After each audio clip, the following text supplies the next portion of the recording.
to the final episode of ShakeTube 2017. 15 plays in 15 weeks. It has been exhausting. It's been fulfilling, but we have finally reached the end with a play that couldn't have been a more perfect finale, The Tempest. After reading Shakespeare after all this time, I started to get exhausted with certain plot points that seemed to be reused from play to play, and I mentioned a few of those over the course of ShakeTube 2017. And yeah, some of the plays were better than others, and Shakespeare seemed to refine a lot of these themes and settings, but it did get to a point where I felt like I couldn't really read another play in a medieval setting that had to do with kings and wars and whatever else. It just got to be quite a bit when reading all these plays back to back. And so to get to The Tempest here and really switch up that formula, it was just such a breath of fresh air, and it was such a pleasure to read for this last week of ShakeTube.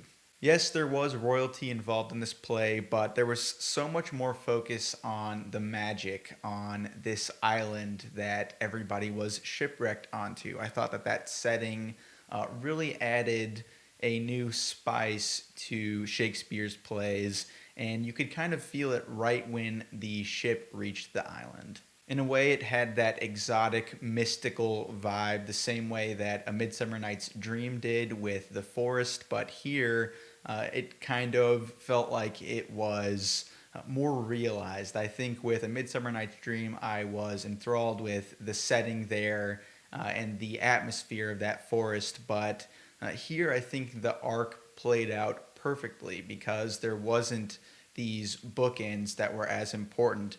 You really did get all of the action on this island. You got some backstory and you heard what was going to happen afterward, but the main action takes place here. And not only do you have a great setting, you also have a great lead here with Prospero, who was the former Duke of Milan. He's now a magician, and he is one of the best protagonists in all of Shakespeare's plays.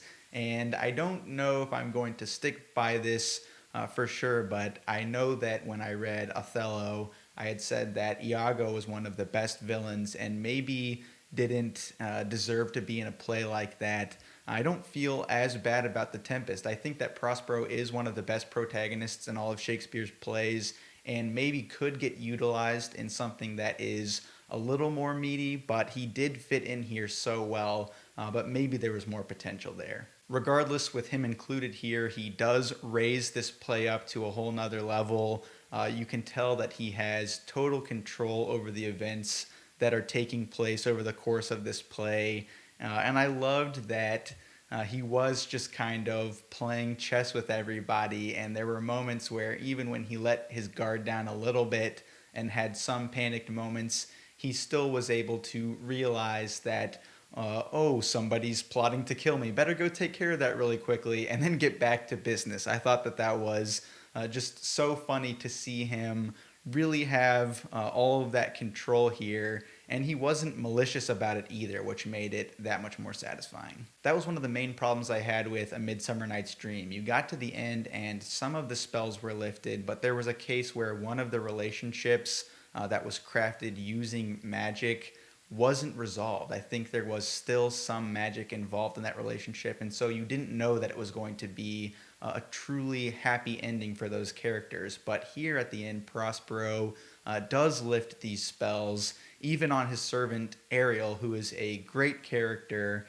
He ends up setting that spirit free at the end, but he just kind of shows everybody the wrongs of their ways, and even when he does lift a lot of the magic off of some of the characters, like with Antonio, for instance. He tells him he's a terrible guy, but he still lets him go on his way and hopes that he will have learned his lesson from the experience that everybody had on this island. The play was short and sweet and really easy to read. I know with some of the plays during the ShakeTube read-along, it was hard to find a rhythm because some of the plays seemed to seemingly go on forever, but here it seemed that everything was wrapped up in a timely manner.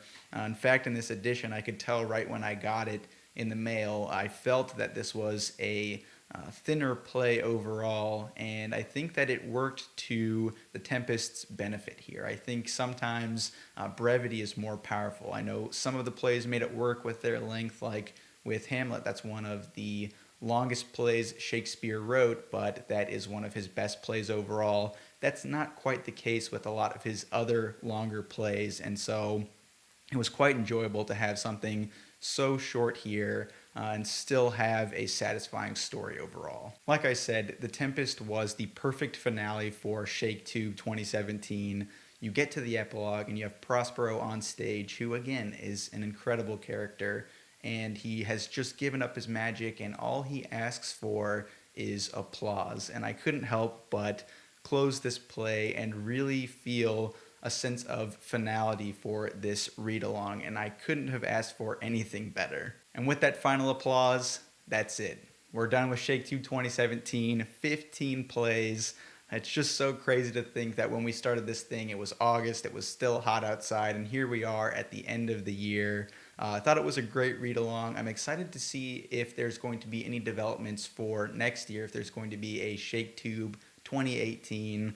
I have a couple ideas on how we can refine the read-along to really make it maybe a little more manageable for everybody, because 15 was quite the task. But regardless, it was a great read-along. I'm glad that I had the opportunity to really knock a lot of these off. I've always wanted to really round out my Shakespeare reading experience, and this was the perfect excuse to get into that. And so I hope everybody had the same experience, because it really was worth it to read these classic plays. There's a reason that Shakespeare is still talked about today and still performed on the stage today. It's not an arbitrary reason. It's because these stories are so fantastic, and done well, they can really be life-changing as well. Thanks to everybody who joined in. I know there are a few people that did all 15 plays. Props to you. I know how that was, and it's just cool to see that there were multiple people that took it on themselves to push themselves to read all of these. So congrats to all of you. And with that, I will be prepping for my next video. Even though this is the final episode of ShakeTube for me, I also have another video planned where I'll be ranking all the plays that we read for ShakeTube 2017, which I think will be a lot of fun and a little controversial. And I'll also do a few more wrap-up materials then as well. So I hope you're looking forward to that. But yeah, this is so strange that I won't be doing these every week anymore, but there are fun times ahead on BookTube. I hope you will continue to follow along with whatever happens next. But yeah, with this is Brian's Book Bastion on ShakeTube, signing off.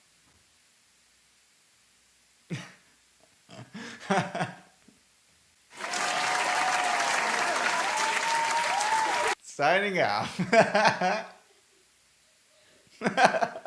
That's some magic right there. The magic of the stage.